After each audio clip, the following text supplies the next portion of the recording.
Assalamualaikum warahmatullahi wabarakatuh. Hamdan wa syukran lillah, salatan wa salaman ala rasulillah wa ala alihi wa sahbihi wa man tabi'ahu wa wala. Amma ba'du, ya ibadallah, usikum wa nafsi bitaqwallah, faqad fazal muttaqun. Ittaqullaha haqqa tuqatihi wa la tamutunna illa wa antum muslimun. Hadaratul mukarramun, para asatiz, hadaratul mukarramun, para ashabil al-kiram, hadaratul mukarramun, para aparatur pemerintahan yang hadir ataupun yang mewakili. Mudah-mudahan semua kita yang hadir mendapatkan keberkahan oleh Allah Subhanahu wa taala, mendapatkan kucuran rahmat dan maghfirah dari Allah Subhanahu wa taala. Berkah di dalam kehidupan kita, berkah dalam keturunan kita, berkah juga dalam ilmu kita. Amin ya Allah ya rabbal alamin. Salawat dan iring salam mudah-mudahan selalu tersampaikan keharibaan junjungan Nabi kita, Nabi Muhammad sallallahu alaihi wasallam, beserta para keluarganya, para sahabatnya, para tabi'in ila yaumil qiyamah. Hadirin jamaah pengajian rahimakumullah.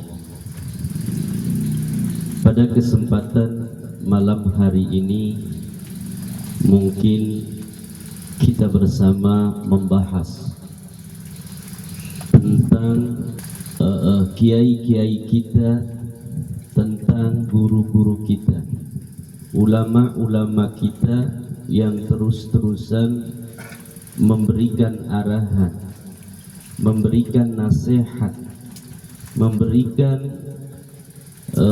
tauladan, pencerahan kepada kita semua, dengan terus-terusan memberikan supaya kita bertakwa kepada Allah Subhanahu wa taala. Kiai-kiai kita, ulama-ulama kita terus-terusan supaya kita semua bertakwa kepada Allah Subhanahu wa taala. Sehingga di dalam setiap khutbah Jum'ah yang sering kita dengarkan bahwa takwa ini termasuk bagian daripada rukun khutbah, yang dalam bahasanya usikum wa nafsi bitaqwallah. Kalau di dalam khutbah Jumat tidak ada takwa, tidak ada wasiat dengan takwa, maka dianggap khutbah Jumat tersebut tidak dianggap sah. Maksudnya apa? Maksudnya saking pentingnya ya, urusan takwa ini ya, urusan takwa kita sebagai hambanya kepada Allah Subhanahu wa ta'ala. Terus apa definisi daripada takwa? Takrif daripada takwa secara umum sering kita dengarkan di dalam kitab-kitab yang namanya takwa adalah imtisalu awamirillahi wajtinabu manahihi. Yang namanya takwa adalah mengikuti ya, mentaati segala apa perintah-perintah Allah, mengerjakan apa segala perintah-perintah Allah ya, dan menjauhi semua yang dilarang oleh Allah Subhanahu wa taala. Jadi mengerjakan yang diperintah dan menjauhi yang dilarang. Itu secara umum definisi daripada takwa.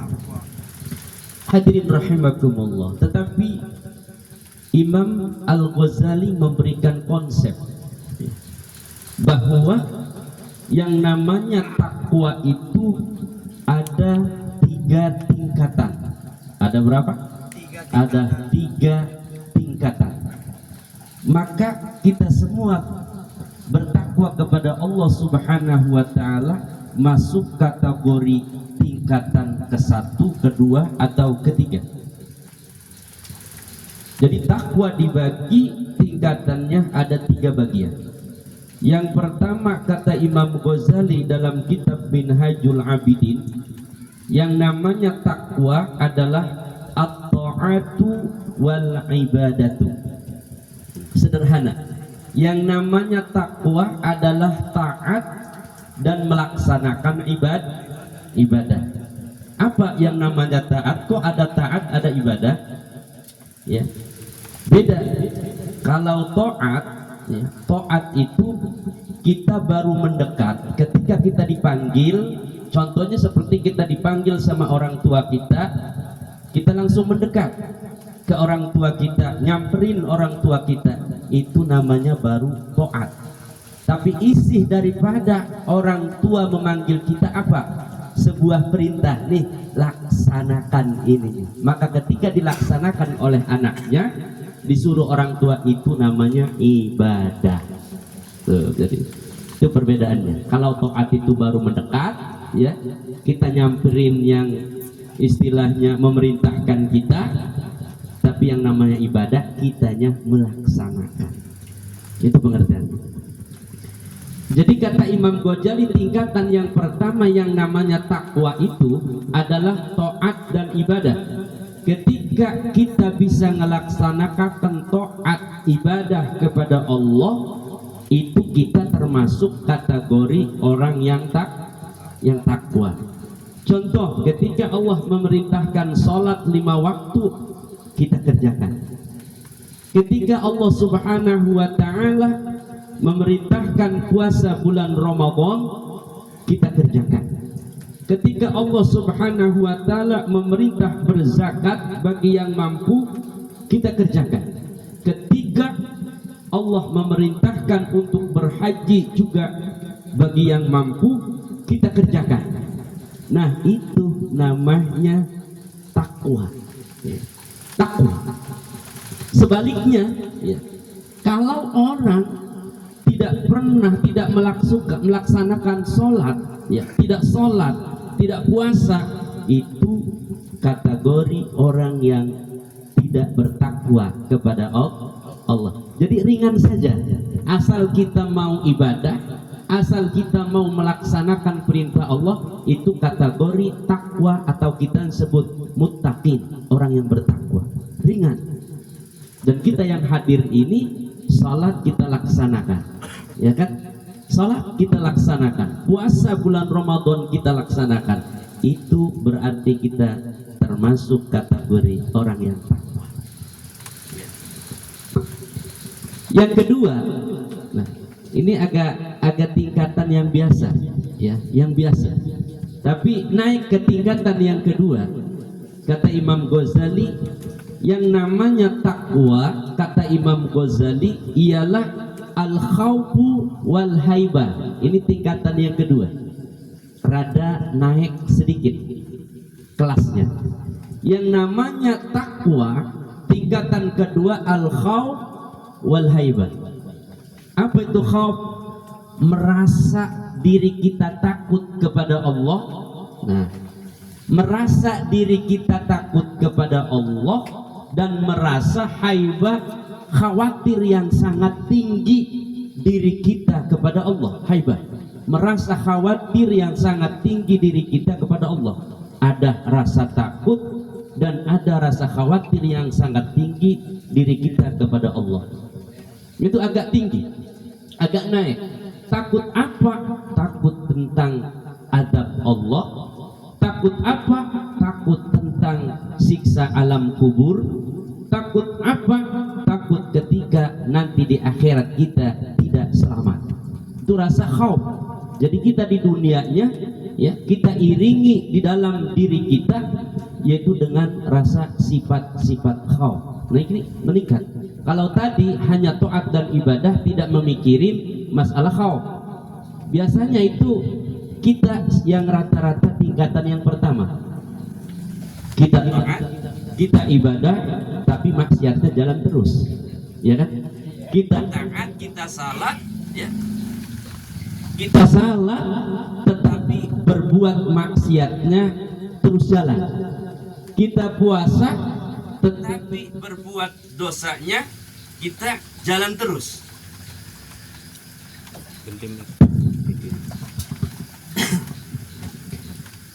Nah itu namanya tingkatan yang biasa. Tingkatan yang biasa. Sedangkan ketika kita naik, ketika kita naik satu tingkat, yaitu al-khauf wal haibah, ya. Yaitu wireless kan ya.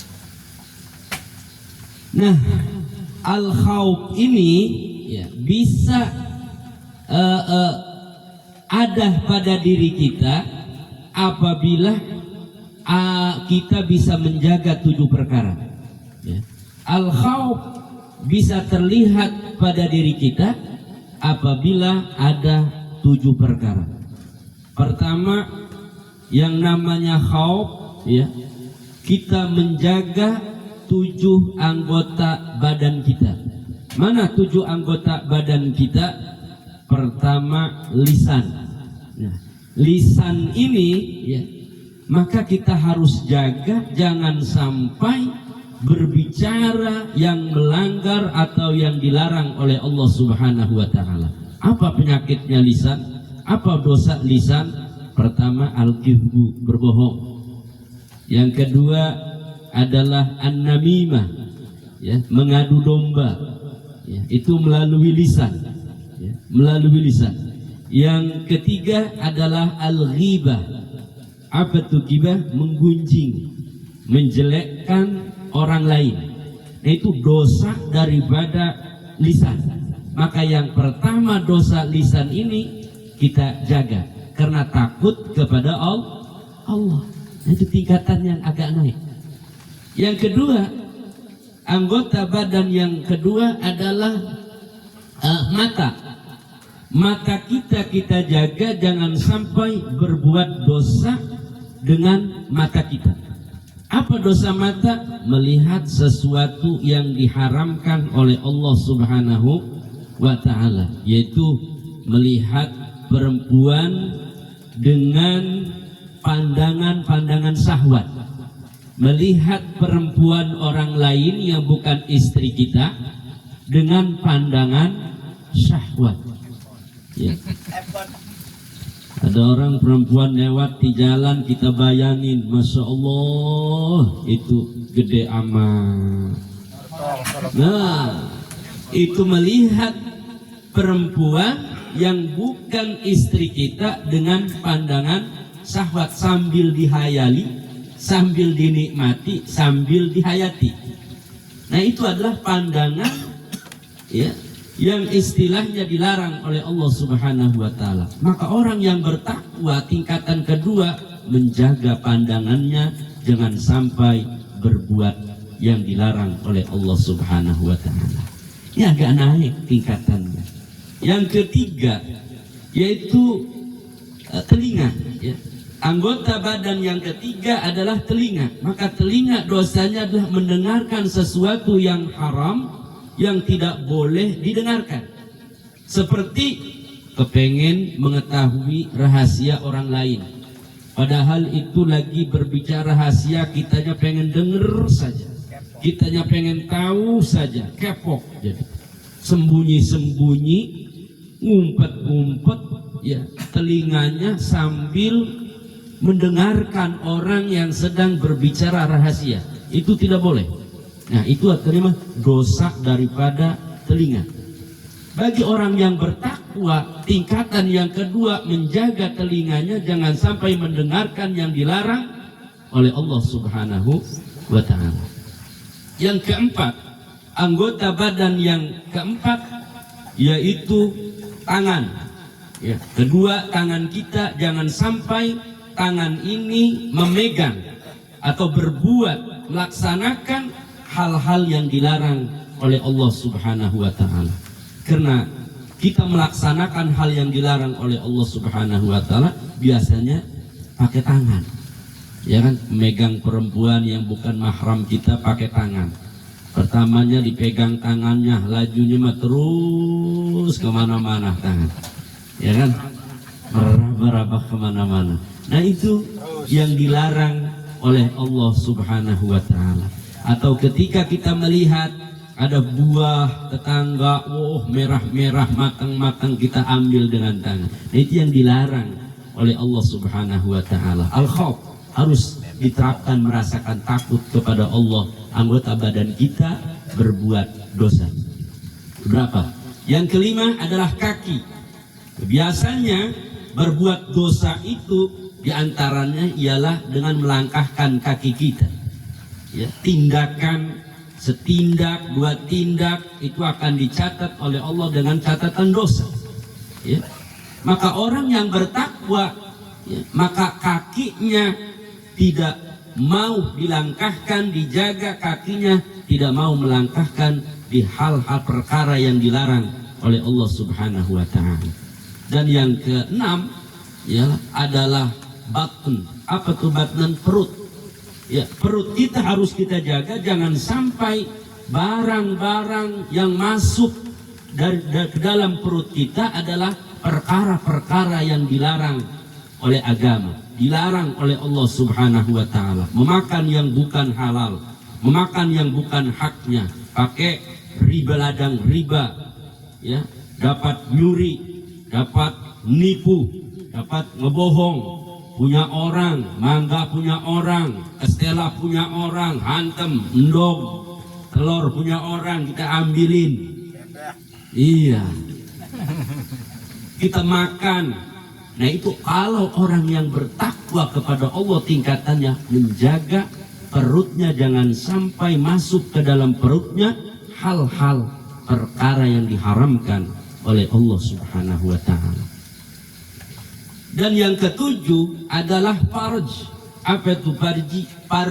Farji, kemaluan kita, kehormatan kita. Jangan sampai farji kita dimasukkan kepada apa yang bukan haknya. Ya, jangan sampai dimasukkan yang kepada perempuan yang bukan haknya, bukan istri kita. Nah ini harus kita jaga. Jangan sampai berzina. Maka apabila anggota badan yang 7 ini kita jaga benar-benar, tangan kita jaga, mata kita jaga, lisan kita jaga, ya, tangan kita jaga, kaki kita jaga, perut kita jaga, farji kita jaga, jangan sampai melaksanakan hal-hal yang diharamkan oleh Allah. Itu namanya khauf, tingkatan yang kedua. Kira-kira enak mana, ringan mana dengan yang pertama, dengan yang kedua? Tentu ringan yang pertama, hanya sekedar taat dan ibadah. Ya, itu tingkatan takwa. Tapi yang kedua, di samping ibadah harus diterapkan anggota badan yang 7 dijaga karena takut kepada Allah, ya, atas berbuat dosa, maka dijaga. Jangan sampai anggota badan kita, ya, melaksanakan hal-hal yang dilarang oleh Allah Subhanahu wa ta'ala. Itu versi Al-Imamul Ghazali. Ada cerita, ya, dalam sejarah kitab Mukasyafatul Qulub berkaitan dengan takwa Allah atau khaufullah. Orang yang benar-benar takut kepada Allah Subhanahu wa ta'ala. Ada seorang perempuan, ya, atau gadis di dalam satu kampung. Ada seorang gadis yang paling cantik, mungkin artis. itu ya, perempuan tersebut ya, dicintai oleh seorang laki-laki ya, dicintai oleh seorang laki-laki, maka tidak boleh orang lain mendekati daripada perempuan tersebut ya. Karena perempuan tersebut sangat-sangat cantik, dan perempuannya pun sama jatuh cinta kepada seorang laki-laki tersebut, tapi nikah belum. Ketika satu malam ya, si gadis tersebut keluar dari rumahnya ya, mau keperluannya ya, mau ada keperluannya, bihajatin laha ya, ada keperluan daripada si perempuan tersebut. Maka kelihatan dengan laki-laki ya, yang mengincar dia tersebut, maka langsung ketika keluar dari rumahnya langsung dikawal ya, langsung ditemenin, dikawal sama laki-laki tersebut. Ya mau dikawal. Tetapi ketika di tengah-tengah hutan, ketika di tengah-tengah hutan tempatnya sepi, setengah malam, maka yang laki-laki ini langsung istilahnya menyampaikan hasrat kemauannya terhadap perempuan tersebut. Hasrat kemauan seorang laki-laki kan kepengen berhubungan badan ya kan? Kata laki-laki itu, "Neng, saya sudah berapa tahun berhubungan dengan Neng, maka saatnya lah, momen yang ditunggu-tunggu, mari kita melaksanakan hubungan badan." Kata perempuan bilang bahwa takut nanti ada yang melihat orang, takut dilihat sama orang lain. Kata yang laki-laki, gak usah takut, kan sepi tempatnya, orang-orang semua sudah pada tidur. Kata yang perempuan, kalau pengen bareng dengan saya, coba keliling kampung, masih ada enggak orang yang belum tidur. Takut istilahnya perbuatan kita dilihat dengan orang lain. Maka di dalam hatinya seorang laki-laki ini sangat senang. Kenapa sangat senang? Berarti perempuannya merespon kemauannya. Lebay, jadi lebay. Disangkanya perempuannya mau mengikuti apa yang ia inginkan, yaitu ingin berhubungan badan, sekalipun bukan istrinya, belum dinikah.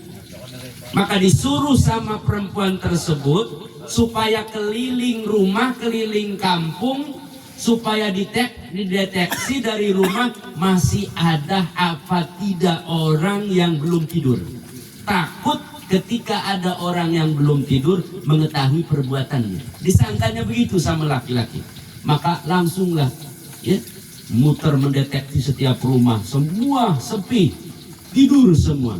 Maka kembalilah dia kepada seorang perempuan. "Neng, alhamdulillah." "Ya, alhamdulillah. Semua orang pada tidur. Tidak ada orang yang bisa melihat perbuatan kita." Oke, kata perempuan, semua orang pada tidur. Tidak bakalan ada orang yang melihat perbuatan kita. Saya mau bertanya, kata perempuan, bagaimana menurut pendapat sampean tentang masalah Allah? Apakah Allah tidur pada jam-jam segini atau tidak? Jam 2 ini, kira-kira jam 2 Allah tidur apa tidak? Dijawab dengan pemuda tersebut. Kata pemuda tersebut, karena orangnya agak nyantri mungkin, "Ya Allah tidak pernah tidur. Tidak pernah tidur dan tidak pernah mengantuk. Kalau Allah mengantuk 1 detik saja, maka runtuh muka bumi ini." Kata seorang laki-laki cerdas, berarti santri juga dia. "La ta'khuduhu sinatun wala naum." Allah tidak pernah tidur, maka tinggal dijeblosakan doang. Kata perempuannya, kalau Allah tidak tidur, berarti melihat dong perbuatan kita kalau mau berzina. Iya. Maka ketika dijawab oleh perempuan, kalau Allah tidak tidur, berarti ketika melaksanakan hubungan badan kita yang bukan suami istri, berarti dilihat oleh Allah Subhanahu wa Ta'ala. Apakah kamu lebih malu terhadap manusia apakah kamu lebih malu kepada Allah? Ya jelas malu kepada Allah. Maka itu yang laki-laki di Jakarta langsung ambil langkah 1000. Kabur. Batal. Kabur. Ambil langkah 1000. Iya kan? Nah ini rasa apa? Rasa khauf. Artinya perempuan kena merasa takut pada dirinya berbuat zina, berhubungan badan kepada orang yang bukan suaminya, maka ia mengkiaskan kepada Allah Subhanahu wa ta'ala. Dan orang laki-lakinya itu juga paham, bukan orang yang tidak paham. Coba kalau zaman sekarang kira-kira mengjakri, pemuda dikasih tahu kira-kira digubuk berbuat begitu, jangan. Allah melihat kita, lambat aja langsung. Iya, dikasih tahu begitu juga. Tetapi itu Masya Allah, ya, karena rasa khaufnya itu, maka tidak terjadi perzinahan. Nah, ini khauf, karena rasa takut perempuannya untuk berbuat zina. Menjaga satu, yaitu lisan, menjaga mata, menjaga telinga, menjaga tangan, menjaga kaki, menjaga batin perut, dan menjaga farji kehormatannya. Nah itu luar biasa. Ini adalah takwa tingkat yang kedua. Sejarah kedua di dalam kitab Mukashafatul Qulub diterangkan. Ada pada zaman Nabi Musa alaihi salam. Pada zaman Nabi Musa alaihi salam ada seorang laki-laki yang pangkatnya abid. Apa itu abid? Orang yang benar-benar ibadahnya kepada Allah Subhanahu wa ta'ala.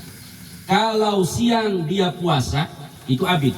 Kalau malam dia tahajud, ibadah, qiyamul lail, terus nyambung setiap malam. Siang puasa, malam diperlakukan untuk ibadah, untuk sholat. Itu namanya abid, ya. Dan dia, seorang laki-laki ini mempunyai istri dan mempunyai banyak anak, ya. Dalam satu waktu, maka si abid ini kehabisan bahan pakan, ya. Kehabisan bahan makanan. Tidak ada makanan, tidak ada minuman, dan tidak punya uang untuk membeli makanan. Sehari tidak makan, dari mulai pagi sampai sore. Mungkin orang tuanya bisa nahan, ya, lapar, tetapi anak-anak yang kecil-kecil ini selalu menangis, menjerit. Kenapa? Karena perutnya kelaparan. Maka kata si abid, ya, kata laki-lakinya ini bilang sama istrinya, Neng, coba kamu berusaha keluar dari rumah, cari pekerjaan supaya kamu mendapatkan uang dari pekerjaan tersebut, lalu membeli makanan buat kita dan anak-anak kita.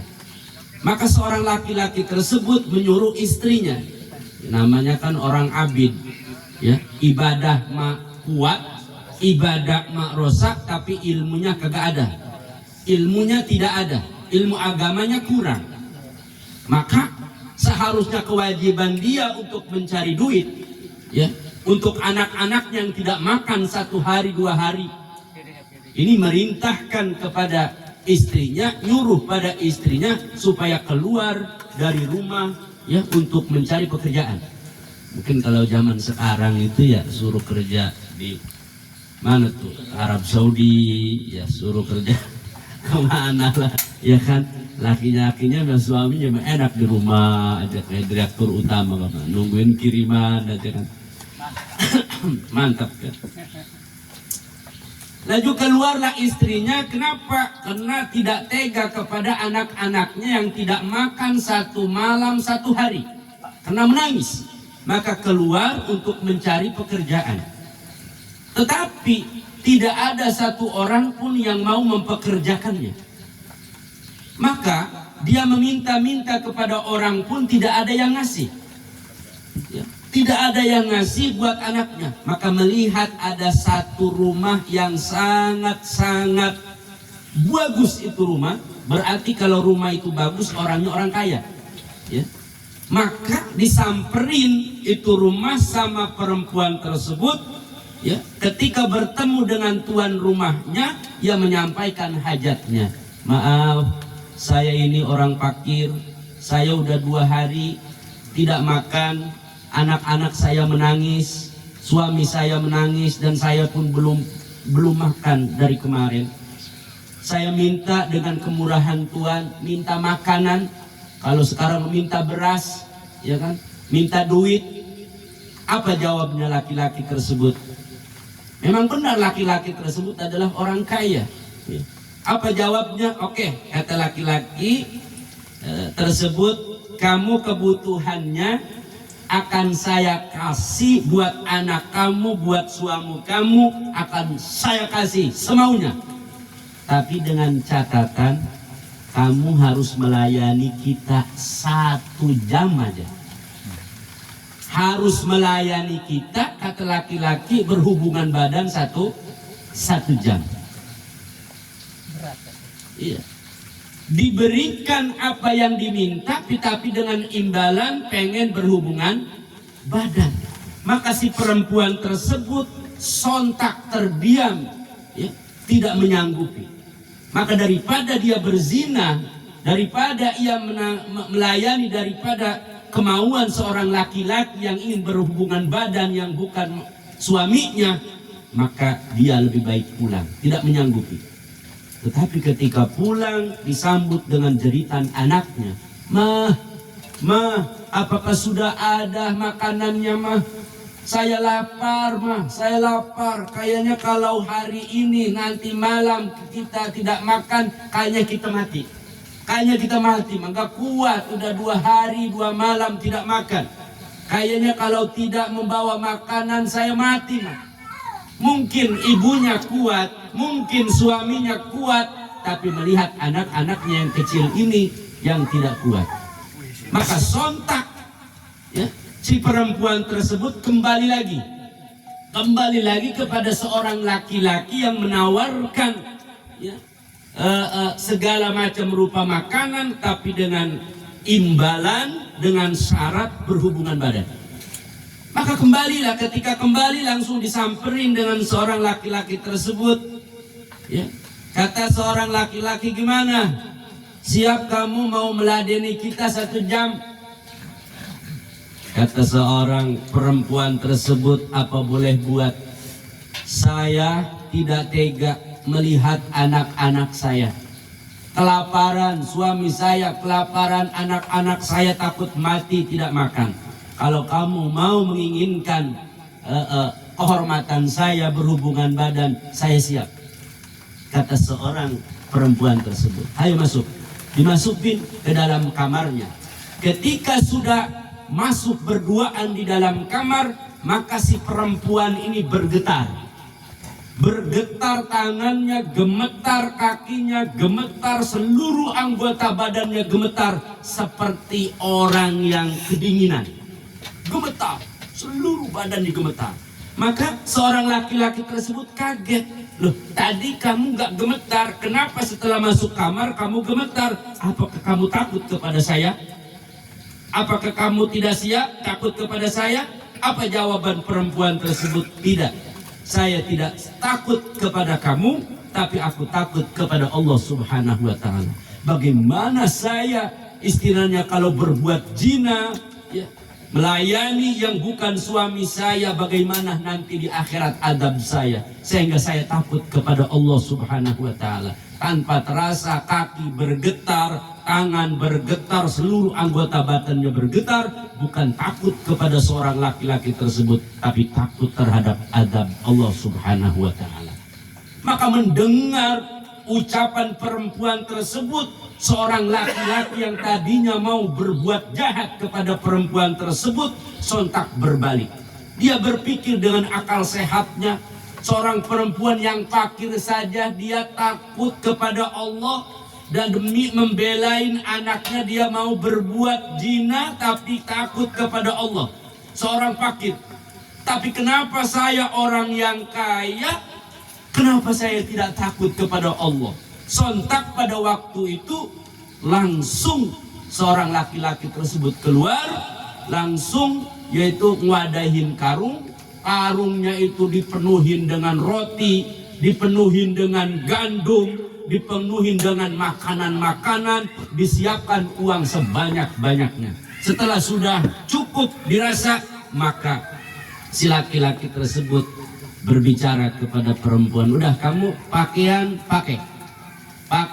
pakai, terus kamu bawa, tuh 1 karung kamu ponggok, bawa buat anak-anak kamu. Kalau kurang kembali lagi ke sini, uang banyak ambil sebanyak-banyaknya. Maka sontak perempuan itu rasa bunga, rasa bangga, rasa senang dan rasa bersyukur, langsung membawa makanannya kepada anak-anaknya. Maka Allah Subhanahu wa Ta'ala memberikan wahyu kepada Nabi Musa, karena zamannya adalah zaman Nabi Musa. Maka Allah memberikan wahyu kepada Nabi Musa, wahai Musa, kamu temui seorang laki-laki yang telah membantu hambaku.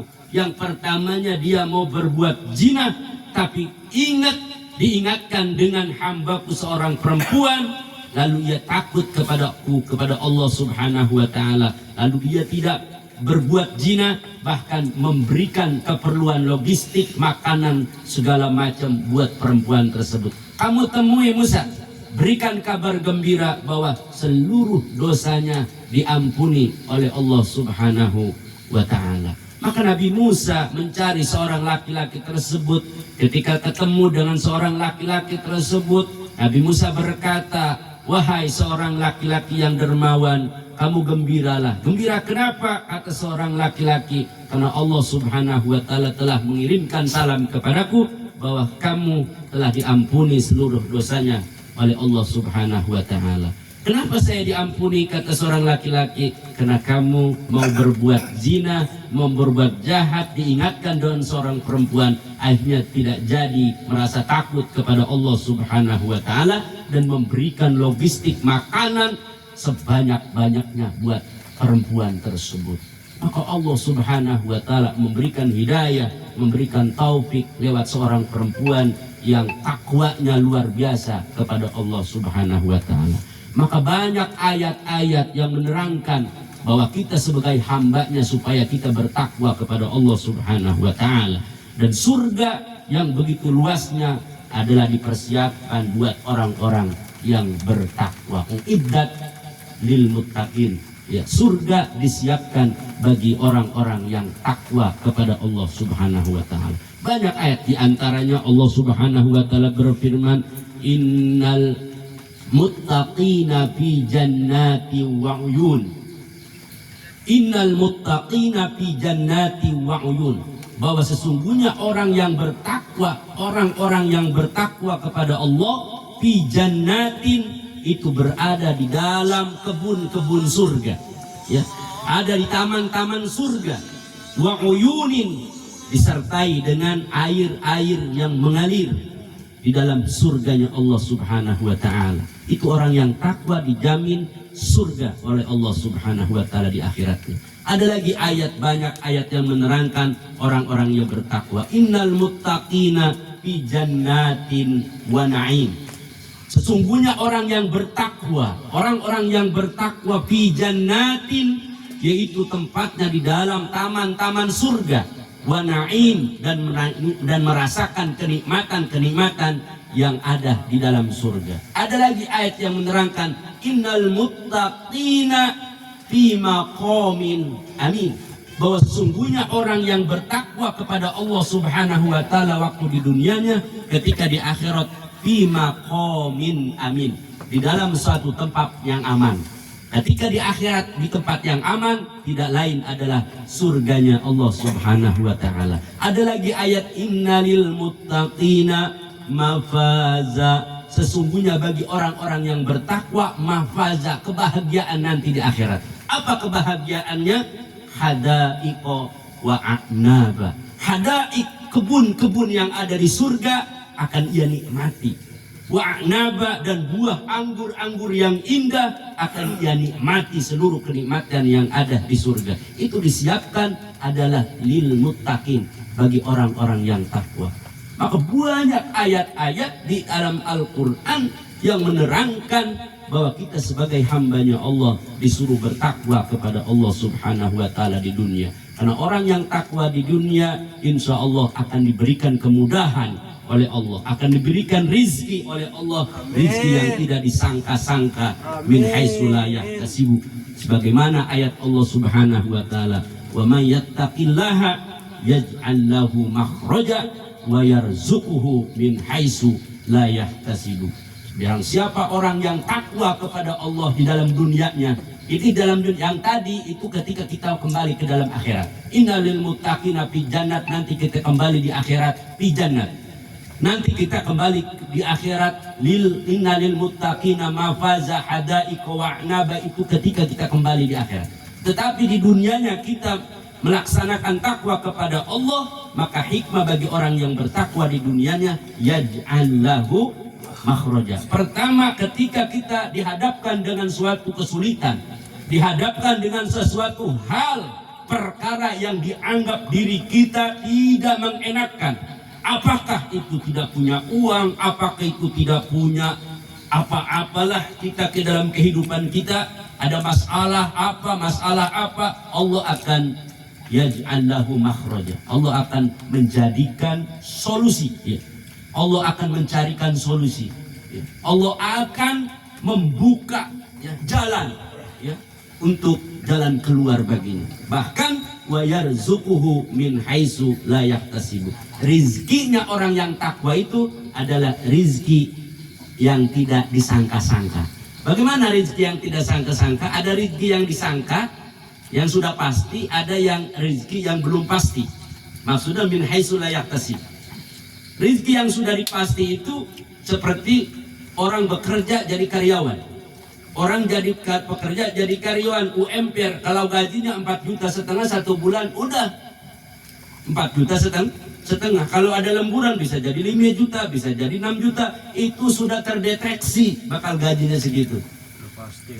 Tetapi orang yang benar-benar takwa kepada Allah Subhanahu wa Ta'ala, yaitu rizkinya min haitsu la yahtasib. Jadi min haitsu la yahtasib, rizkinya min haitsu la yahtasib, yang tidak disangka-sangka rizkinya. Tidak tahu-tahu ada yang suruh nyareatin rumah supaya laku, kalau laku dikasih 100 juta, min haitsu la yahtasib. Iya. Tidak tahu-tahu kita datang, orang ibaratnya minta air, cuman dibacain burdia bur aing dubur dia kayak dubur saing. Wah. Orang begitu. Udah terima kasih Pak Kiai, terima kasih Pak Kiai. Itu salaman tebal dibuka itu 500.000, itu burdia bur aing dong. Assalamualaikum. Min haitsu la yahtasib. Maka tingkatan siapa itu? Tingkatan lil muttaqin, bagi orang yang benar-benar takwa kepada Allah Subhanahu wa Ta'ala. Dan banyak lagi hadis-hadis yang menerangkan bahwa kita sebagai hambanya Allah, ya, supaya kita bertakwa kepada Allah. Insya Allah kalau kita bertakwa, benar-benar bertakwa kepada Allah, menjalankan perintah Allah dengan ikhlas, ya, dengan ridho, kita menjauhi segala larangan Allah, melaksanakan apa yang diperintah kepada Allah, kitanya menjaga anggota badan kita, itu tingkatan yang kedua, maka Allah Subhanahu wa Ta'ala akan memberi kemudahan jalan kehidupan, dan rizkinya, ya, dikasih oleh Allah dengan secara tidak disangka-sangka. Kadang kecil, kadang gede, ya kan? Min haitsu la yahtasib. Kadang kecil, kadang gede. Tapi yang sudah yahtasib mah udah 4 juta aja. Ya, kita saja kalau dipikirin anak mondok 2 tidak kerja, yang ini 1 juta, yang ini 1 juta 1 bulan perkiraan, belum lagi di rumah, di dapur kayaknya 2 juta sebulan. Itu kalau pakai otak, kalau pakai kalkulator enggak bisa hitung pemasukannya dari mana, ya. Tapi alhamdulillah selesai, karena min haitsu la yahtasib. Ada aja. Min haitsu la yahtasib. Dan tingkatan yang ketiga, kata Imam Ghazali, takwa ini adalah tazkiyatul qulub, tazkiyatil qulub anid dunubi wal auzar. Tazkiyatul qulub, membersihkan hati. Yang tadi adalah takwa secara zahir, yang tadi adalah takwa secara zahir.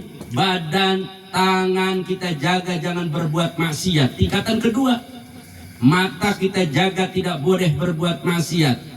Lisan kita jaga tidak boleh berbuat maksiat. Kaki, tangan, farji sampai perut kita jaga, itu takwa zahir. Takwa batinnya adalah tazkiyatul qulub anid dunubi wal auzar, membersihkan hati kita daripada perbuatan-perbuatan dosa. Apa dosa hati? Hasud.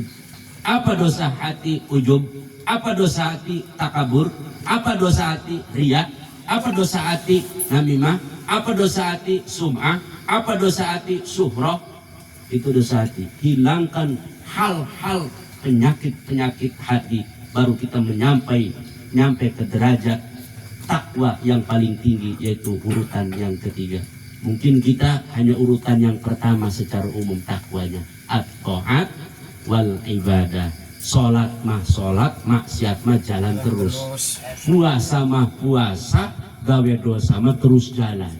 Iku ta'at tingkatan pertama. Tapi mudah-mudahan kalau sudah tahu tingkatan takwa, kita akan naik kelas. Kita akan naik kelas. Tapi ingat, orang yang bertakwa bukan berarti tidak diuji oleh Allah Subhanahu wa taala. Pasti ada ujiannya. Tapi kalau kita sudah melewati ujian tersebut, maka kedepannya akan diberikan kemudahan oleh Allah. Baik mudah di dalam dunia maupun mudah di dalam akhirat. Yang penting setelah dunia ini menuju akhirat. Fi jannatin wa uyun, fi maqamin amin, fi jannati wa na'im. Innal muttaqin mafaza hadaika wa anaba wa iddat lil muttaqin. Itu yang paling penting kita. Karena di dunia cuman hidup sementara, yang lebih kekal adalah di akhirat. Mudah-mudahan lewat pertemuan kita bisa meningkatkan ketakwaan kita kepada Allah Subhanahu wa taala. Inilah yang bisa saya sampaikan. Mohon maaf atas segala kekurangan. Billahi taufiq wal hidayah. Wassalamualaikum warahmatullahi wabarakatuh.